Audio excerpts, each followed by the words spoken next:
Hey everyone, I'm just trying to get a good angle.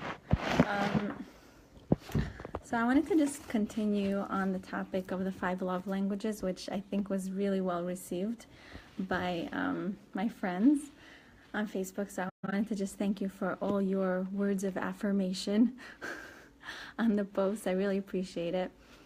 So let's move on, yeah? We discussed 3 topics on the languages of love. We said physical touch, words of affirmation, and quality time.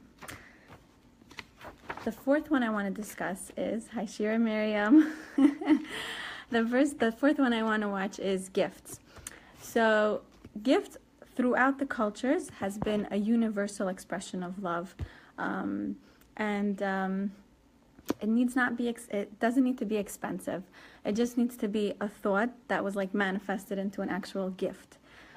So if your child, that's my baby, if your child is asking you, did you bring me anything from the store?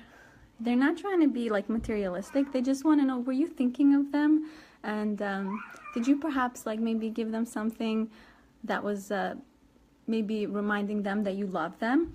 Like a small thing. It could be like, I know you love oranges, so I got you these oranges, specifically these kind of, the tangerines that you always talk about. And they'll be like, oh my God, Mom, that was so nice of you. Thank you. My husband does that a lot because he'll go to the store and he'll come back with something that he's anyways going to buy. He tells the kids, I got you these apples because I know you love these apples. Then the kids get all excited. Mom, Dad got us these apples. Meanwhile, he was going to get them anyway. Okay. Gifts are powerful communicators, and let me just see if my child wants me to communicate because it sounds like he's done. Let's see, hold on. The thing about gifts is the child might say, get me this, get me that. If that's their primary love language, he's going to be asking for more things. But you need to understand, you don't have to give them everything they ask for. The same way God doesn't give us everything we ask for, right? If God would have given me everything I asked for, I'd probably be in a different profession, married to a different person. And I think a lot of us can say the same. When there's like closed doors, it's because there's love involved in that too. So if the child's asking you for things that are like not reasonable, you should say no. And I'm sure you do say no. Sometimes we say no so much that the kids think we don't love them, but it comes from a place of love, which is important. The thing about gifts also is that it shouldn't be tied down to like an activity. The rewards is separate, right? Like I'm giving you this sticker or like this gift as a reward for cleaning your room. That's something else. But I want to give you this gift if you clean your room. It's not a gift. It's like a transaction almost. Like I'm showing you did your room, you get a reward. No, a gift is like a place of love. A love is unconditional. So you just say, I wanted to give you this. Like I got you those apples from the store just because I love you and I know you like these apples. That's the kind of thing we're talking about. Okay. Simply because you love them, right?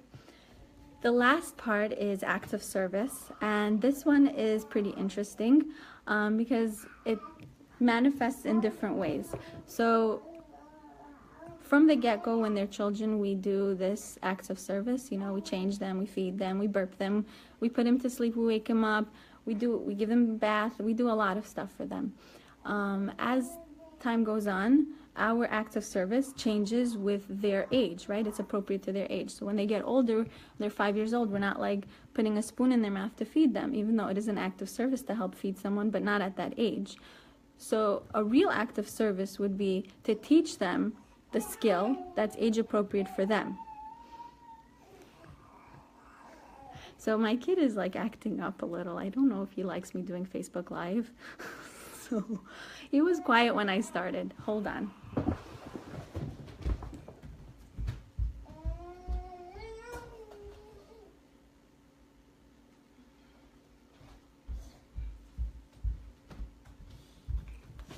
Okay, I'm back. Say hi, Ellie. Okay, he wants to teach also. Say hi. Okay. All right. So acts of service. A lot of times it takes more time to teach a child how to do something than to do it for them. Example for me, when my son had a science project, I really just like, it was much easier for me to just go and research the topic and print out all the material and be like, let's do this, and just mostly get it done for him. So a real act of service would be to teach him how to do it. Go online, type in what you want, and it's going to be trial and error. He might find the wrong things in the beginning, and it takes energy from you too, and time to help him with that. But in the long run, I'm teaching him a real skill that's valuable for him, and it's an expression of love on my part to teach him how to do things the right way, even though it's easier for me to do it for him.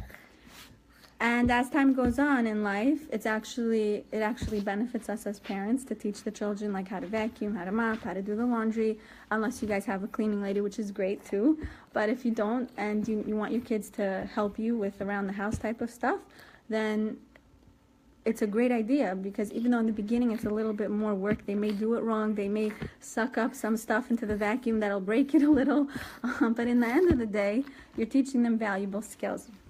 So acts of service.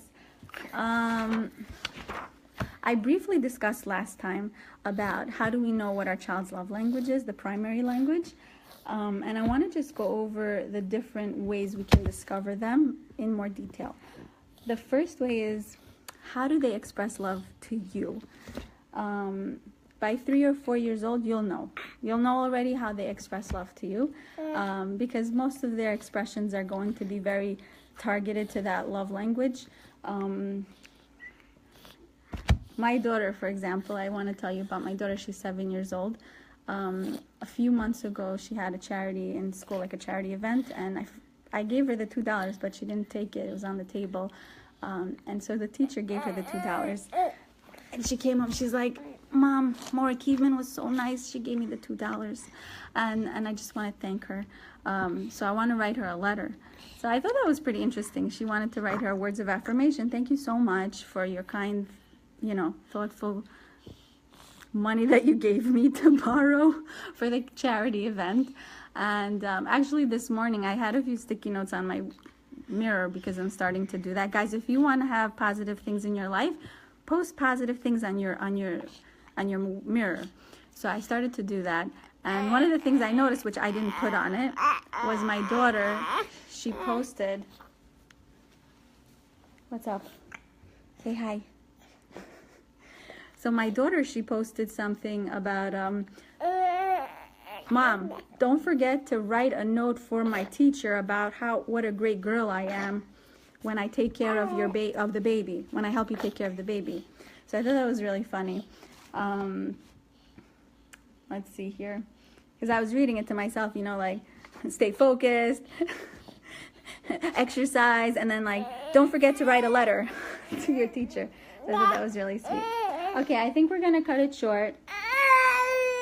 He's pissed. All right, say bye. All right. Bye, guys. It was nice chatting, and